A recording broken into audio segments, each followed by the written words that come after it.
सती ने सत्य कहना प्रारंभ करा और सत्य सुनना प्रारंभ करा तो सती को भस्म होना पड़ा। माता सती को भी भस्म होना।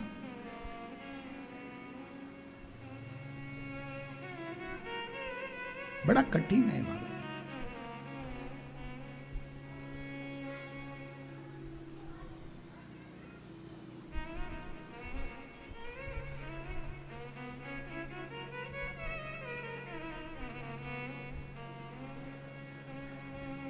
सत्य को पहचान कर सती मैया ने बारंबार शिव से कहा मैं सब सहन कर लूंगी सत्य को, आप मुझे दे दीजिए। शंकर भगवान ने अपना अश्रु, वो सत्य का अश्रु, सत्यता का अश्रु शंकर भगवान ने दे दिया सती माता।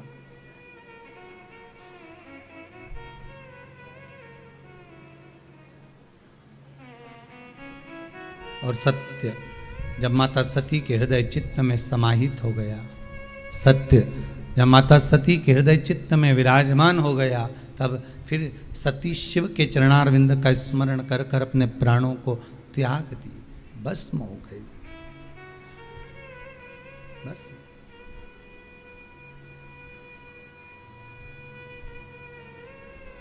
और वो सत्य के कारण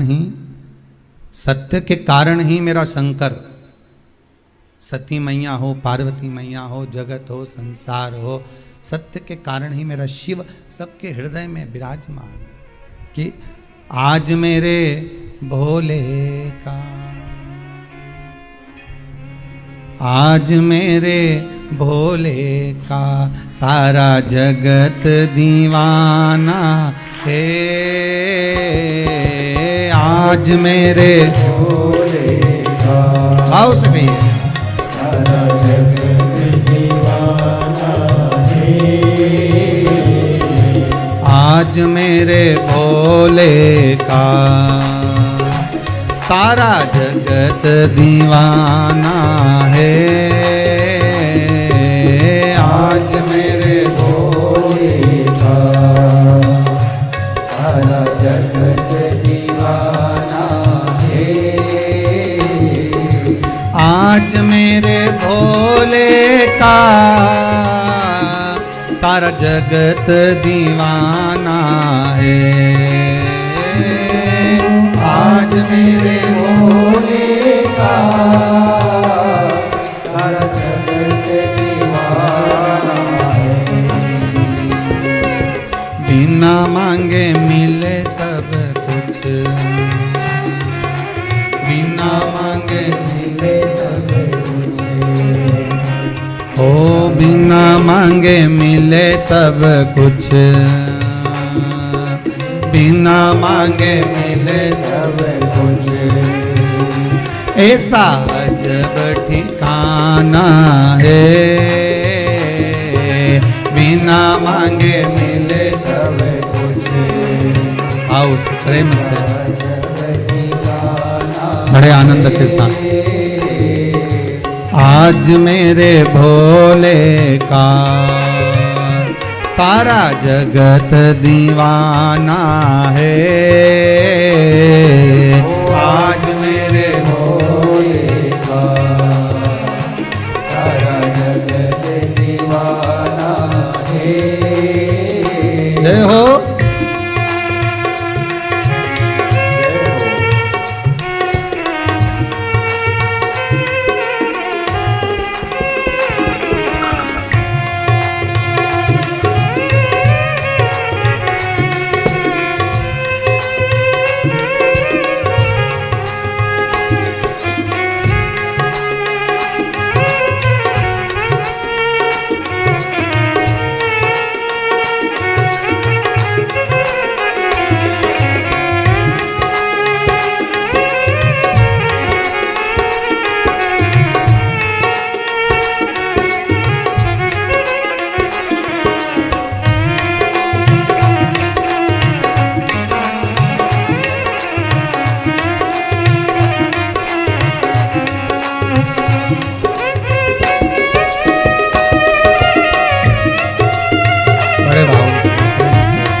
दानी है,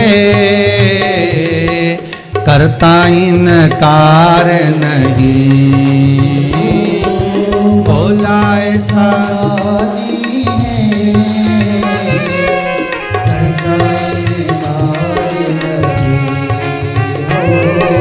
भोला ऐसा दानी है, करता इनकार नहीं। जो भी मांगो मिल जाए, हर भोले जो भी मांगो मिल जाए। सब भोला खजाना है, जो भी मांगो मिल जाए।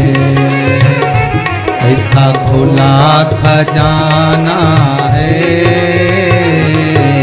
आज मेरे भोले का सारा जगत दीवाना है। आज मेरे भोले का सारा जगत दीवाना है। आज मेरे भोले का सारा जगत दीवाना है। आज मेरे भोले का सारा जगत दीवाना है। आज मेरे भोले का सारा जगत दीवाना है। आज मेरे भोले का सारा जगत दीवाना है। बिना मांगे मिले सब कुछ, बिना मांगे मिले सब कुछ। ऐसा आज आना है। बिना मांगे मिले सब कुछ, ऐसा जब दीवाना है। ओ बिना मांगे मिले सब कुछ, ऐसा जब ठिकाना है। बिना मांगे मिले सब कुछ, ऐसा जब दीवाना है। आज मेरे भोले का सारा जगत दीवाना है। आज मेरे भोले का जय हो सारा जगत दीवाना है। जय हो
भोले भोले का सारा जगत दीवाना है।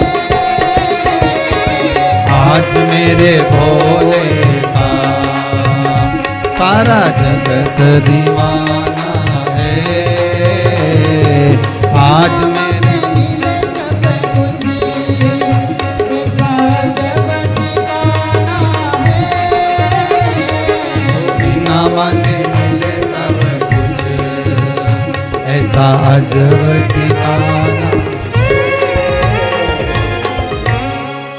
शिव करुणा सागर कृपालु जब दया करता है, करुणा करता है, उसके दरबार पर जाकर जब जीव करुणा करे, कृपा करे, दया करे, सागर,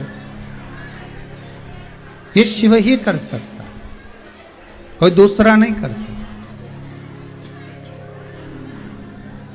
सत्य शिव को प्रिय है, सत्य शिव को प्रिय है।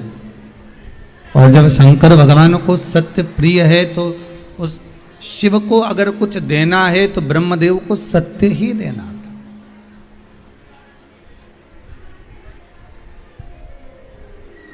ब्रह्मा जी अगर देना चाहते तो सत्य दे देते, पर ब्रह्मदेव ने सत्य नहीं दिया।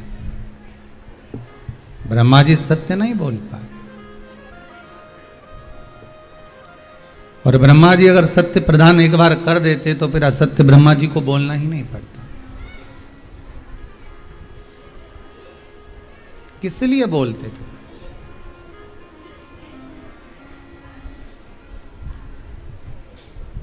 व्रत का सबसे पहला नियम, एकादशी व्रत का सबसे पहला नियम है कि आप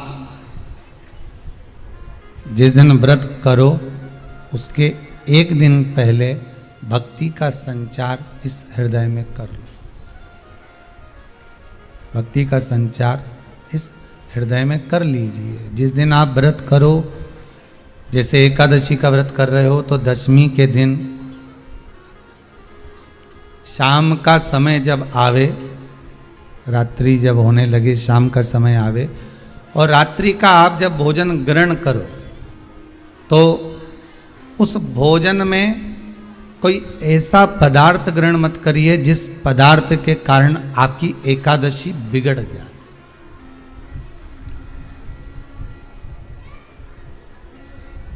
कोई बेकार भोजन हमें ग्रहण नहीं करना, श्रेष्ठ भोजन ग्रहण करिए दशमी के दिन। और एकादशी का दूसरा नियम बहुत ध्यान से सुनिएगा। जिस दिन आपकी एकादशी का व्रत हो उस दिन प्रयास करिएगा कि अपने हाथ से किसी भी वृक्ष की कोई पत्ती टूटे ना। अपने हाथ से किसी भी वृक्ष की, पौधे की, किसी भी वृक्ष की पत्ती अपने हाथ से ना टूटे। बहुत ध्यान दीजिएगा महाराज। एकादशी का ये दूसरा नियम है कि अपने हाथ से किसी पौधे की, किसी वृक्ष की, किसी डाली की कोई पत्ती टूटे ना, कोई पत्ती ना टूटे, इसका प्रयास करिए।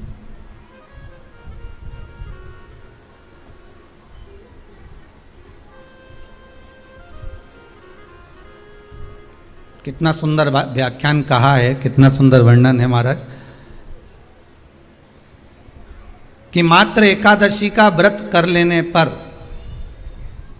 मात्र एकादशी का व्रत कर लेने पर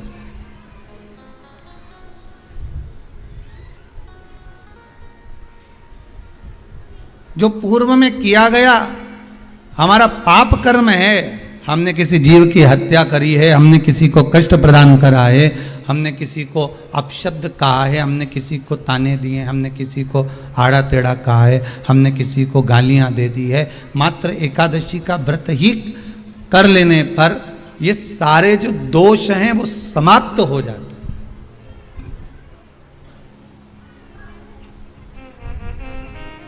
सारे दोष हमारे समाप्ति पर आ जाते हैं।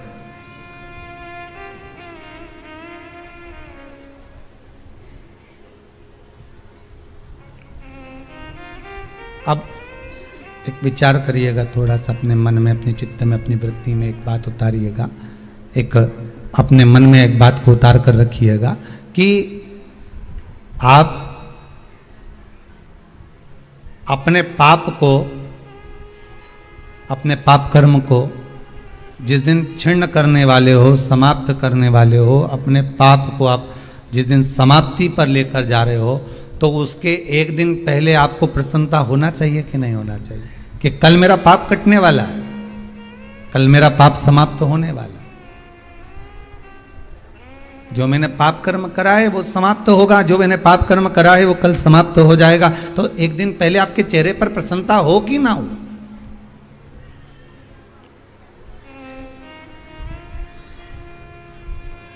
और चेहरे पर वो प्रसन्नता आपके आना चाहिए कि कल मेरा एकादशी का व्रत है, आज दशमी है, कल एकादशी का व्रत है, तो कल मेरी जब एकादशी का व्रत रहेगा तो मेरा ना जाने कितना कितना पाप, कितना कितना असत्य, कितना कितना झूठ, कितना कितना प्रपंच वो समाप्त हो जाएगा। इसमें मुझे प्रसन्नता हो, इसमें मुझे आनंदता हो।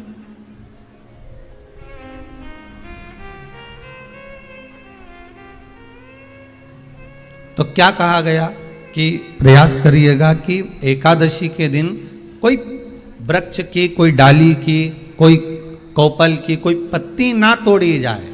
क्यों?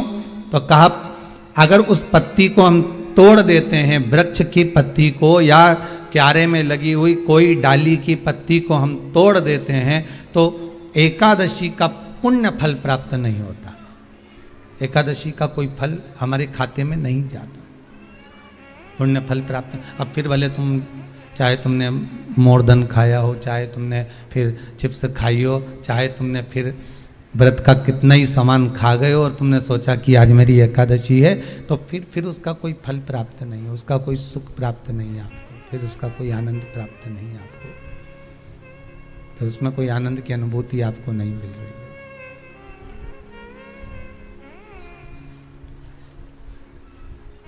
फिर उसमें कोई फल की प्राप्ति आपको नहीं हो रही। आस्था चैनल के माध्यम से जितने भी एकादशी करने वाले हैं और चतुर्थी का व्रत करने वाले हैं, बहुत ध्यान से आज की कथा सुनना कि एकादशी का आपसे आपके बच्चे पूछेंगे, मम्मी हम भगवान विष्णु का दर्शन करते हैं, हम राम जी का दर्शन करते हैं, हम कृष्ण भगवान का दर्शन करते हैं, हम भवानी माता का दर्शन करते हैं, हम शंकर जी का दर्शन करते हैं, हम सारे देवी देवताओं का दर्शन करते हैं, पर ये एकादशी माता तो कभी नजर ही नहीं आती। पूछेंगे कि नहीं पूछेंगे कि तुम जिस एकादशी का व्रत करते हो, इनका जन्म कहां से हुआ, कहां जन्मी थी? एकादशी की जन्मस्थली कहां है? भाई भगवान कृष्ण की जन्मस्थली तो मथुरा है, श्री राम जी महाराज की जन्मस्थली बोल दो जम के अयोध्या है।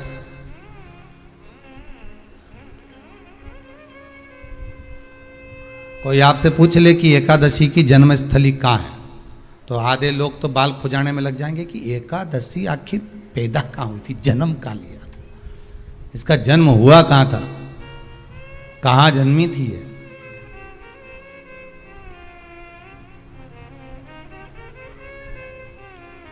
इसका जन्म स्थल है कहाँ? और अगर मान लो जन्म स्थल एकादशी का है,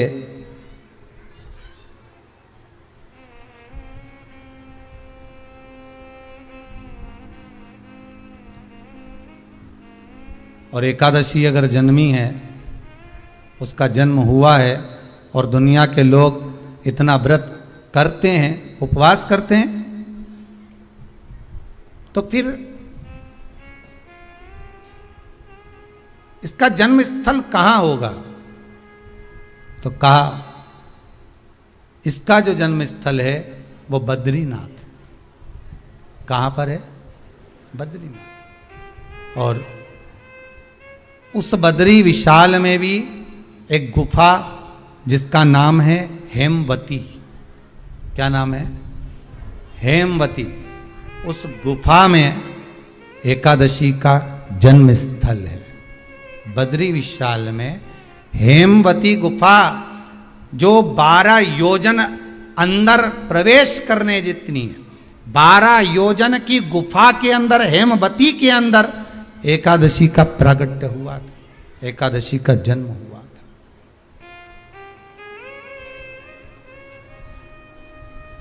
अब तो बता सकते हो ना कि कोई पूछे कि राम जी का जन्म अयोध्या में हुआ, भगवान कृष्ण का जन्म मथुरा में हुआ, और कोई पूछ ले आपका जन्म कहाँ हुआ था, अपन कह सकते ना सीहोर में हुआ हमारा। और आपसे कोई पूछे कहाँ हुए तो कहीं इंदौर में हुए, कि देवास में हुए, कि भोपाल में हुए, कि मुंबई में हुए, कि पूना में हुए, आपका तो बता दोगे। पर बच्चे आपसे पूछ ले मम्मी तू इतनी एकादशी का व्रत करती है, एकादशी का तू व्रत करती है, और सबको करा देती है कि वल्लभ कुल की एकादशी करो, भले बकरी जैसे चरो पर एकादशी करो, और सबको एकादशी कराया। तो कोई पूछ ले कि एकादशी का जन्म कहाँ हुआ था, तो आप कह सकते हो कि बद्री विशाल में, हेमावती में, बद्री विशाल के हेमवती गुफा के अंदर जो 12 योजन की गुफा है, उस गुफा में एकादशी का जन्म हुआ। कब हुआ?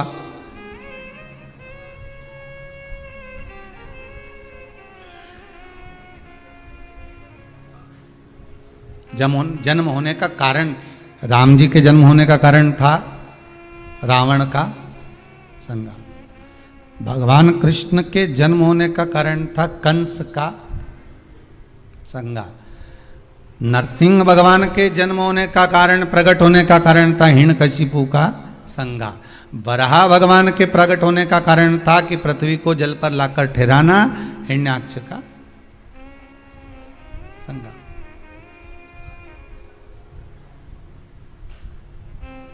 तो फिर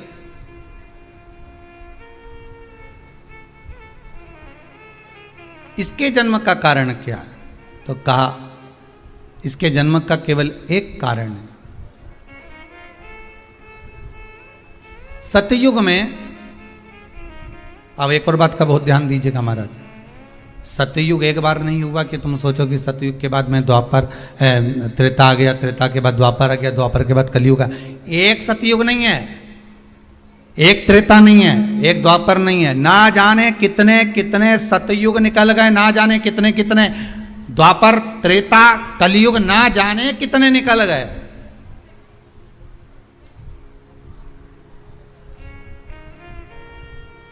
और आप और हम जैसे भी इस पृथ्वी पर ना जाने कितने, अरे जम के तो बोलो, निकल गए। पृथ्वी वहीं की वहीं है, जिस मकान में रहते हो वो मकान भी वहीं की वहीं है, बस कभी कभी एकदम प्लाट हो जाता है, फिर उस पर वापिस बन जाता है, फिर क्लीन, फिर बन गया, फिर क्लीन, फिर बन गया। ना जाने कितने कितने कितने कितने जन्म हम ले चुके हैं, और हमारे भी आगे का जन्म कितने जन्म होते रहेंगे। जमीन वहीं की वहीं रह जाएगी और अपन चले जाए, बस वो जगह वहीं रह गई। जो पहले परदादा जी की थी, दादाजी को मिल गई, दादाजी की थी, पिताजी को मिल गई, पिताजी की थी, उनके बेटे को मिल गई, उनके बेटे से उनको बेटों को मिल गई। मिलते मिलते मिलते मिलते कब वो जमीन भी बिक गई समय की अवस्था में, फिर दूसरे की हो गई, और हम सोच कर रह गए कि ये हमारा है, हम इसके लिए लड़ाई करें, झगड़ा करें, हम केवल इस जमीन के लिए, जरा सी प्रॉपर्टी के लिए अदालत में खड़े, अपना समय बर्बाद कर दिए, और जो पाना था वो छोड़ दिया।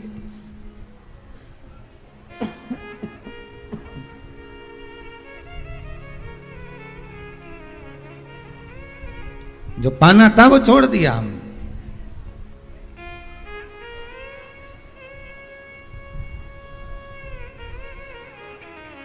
असली रजिस्ट्री तो ये शिव महापुराण की कथा है, जिसमें बैठकर आप 3 घंटा भगवान की भक्ति को जो धारण कर रहे हो, 3 घंटा जो भगवान की कथा को आप श्रवण कर रहे हो, 3 घंटा जो भगवान की भक्ति में आप डूबे हुए हो, 3 घंटा जो भगवत स्मरण में आप लगे हुए हो, बस यही असली रजिस्ट्री है, यही वहाँ काम आने वाली है। इसके सिवाय कुछ काम नहीं आएगा। धन दौलत माल खजाना सब पड़ा की पड़ा रह जाना,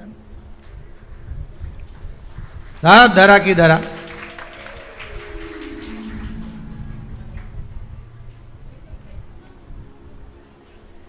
रह गया। वो एक लाइन आप लोग स्मरण करते होंगे, सज धज के जिस दिन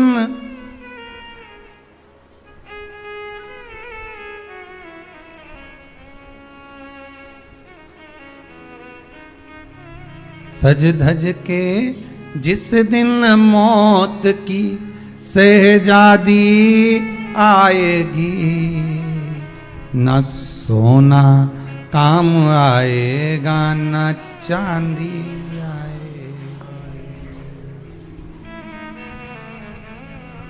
अलमारी में धरा की धरा रह जाएगा,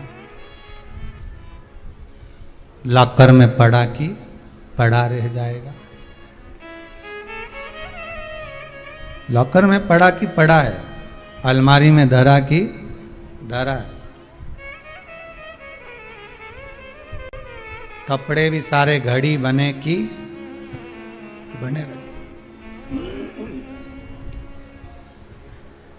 कपड़े भी धरे की धरे रह गए और सब पड़ा रह गया।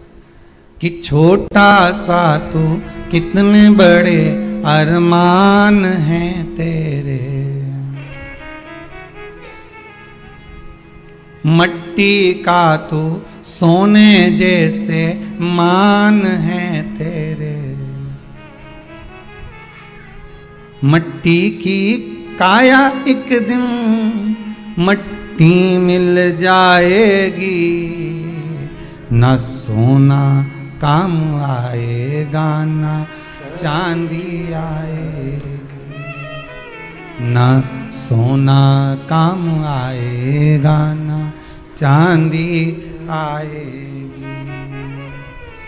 सज धज के जिस दिन मौत की शहजादी आएगी, ना सोना काम आएगा ना चांदी आएगी, ना सोना काम आएगा ना चांदी आएगी। सब पड़ा रह जाएगा, धरा की धरा रह जाएगा, सब पड़ा की पड़ा रह गया, जीव चला गया। झगड़ा करा, लड़ाई करी, विवाद करा, खूब झगड़े पर मिला क्या? इतनी सी जमीन है, इतनी।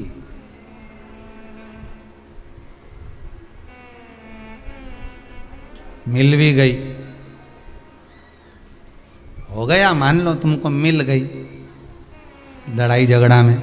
यहां तो शिव महापुराण की कथा कहती है कि माता पिता के आशीर्वाद से बड़ी दुनिया में कोई प्रॉपर्टी नहीं है। माता पिता के आशीर्वाद से बड़ी दुनिया में कोई दौलत नहीं है।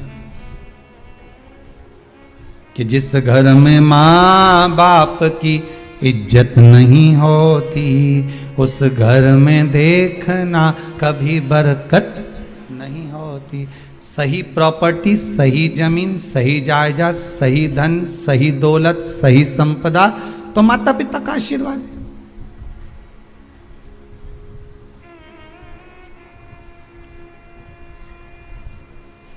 सही दौलत तो वही है, सही जायदाद तो वही है। अब प्रयास करना एकादशी के दिन कोई पत्ती ना टूटे। अगर